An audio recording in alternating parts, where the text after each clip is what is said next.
Assalomu alaykum azizlar. Bugun sizlar bilan zamonaviy tibbiyotda qo'llanayotgan eng oxirgi davolash usullaridan bittasi bo'lgan target terapiya va biologik preparatlar haqida gaplashmoqchiman. Biologik preparatlar nima? Biologik preparatlar tirik hujayralarda, ya'ni zamburug'lar, bakteriyalar, sut emizuvchilarda hujayralari va boshqa hujayralardan biotexnologik usulda olinadigan murakkab dori vositalari hisoblanadi. Ular ma'lum bir molekula yoki immun tizimiga ta'sir ko'rsatadi. Zamonaviy tibbiyotda boshqacha target terapiya deb ham yuritiladi. Oddiy kimyoviy preparatlardan farqli ravishda biologik preparatlar oqsil tabiatli bo'lib, antitanalar, retseptorlar, sitokinlar va shunga o'xshagan moddalarni o'z ichiga oladi.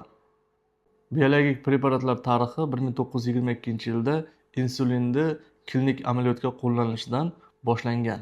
Insulin birinchi biologik preparatlardan biri bo'lib hisoblanadi. 1975-yilga kelib esa monoklonal antisellular sintezlanish texnologiyasi ishlab chiqildi. 1986-yilda esa xuddi shu monoklonal antisellular klinik amaliyotga qo'llanila boshlandi. 1998-yil 2005-yil orasida o'smani nekroz faktori ingibitorlari revmatologiyada inqilob yasay boshladi. 2003-yilga kelib esa allergologiyada anti-immunoglobulin E terapiyasi, ya'ni omalizumab qo'llanila boshlandi. Keyingi yillarga kelib interleykin 4, interleykin 5, interleykin 13 va boshqa sitokinlarga qarshi maxsus oqsillar, maxsus biologik preparatlar klinik amaliyotga kiritila boshlandi. Biologik preparatlarni ta'sir mexanizmi turlicha.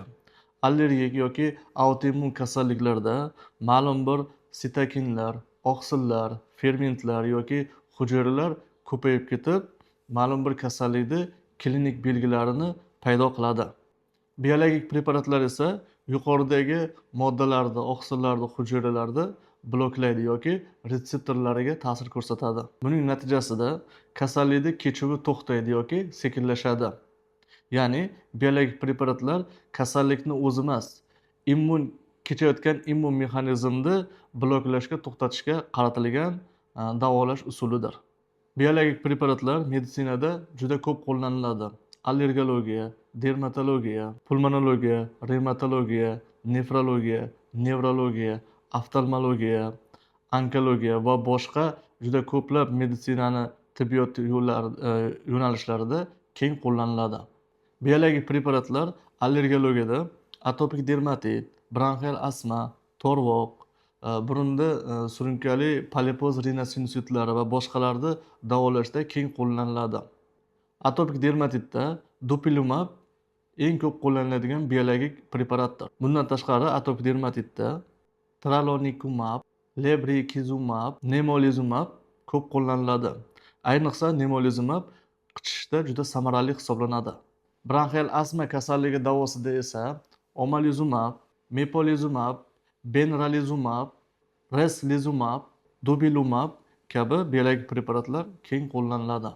Surunkali to'rvoq davosida esa omalizumab keng qo'llaniladi. Ayniqsa antigistaminlarga chidamli bo'lgan surunkali to'rvoq davolashda omalizumab oltin standart hisoblanadi.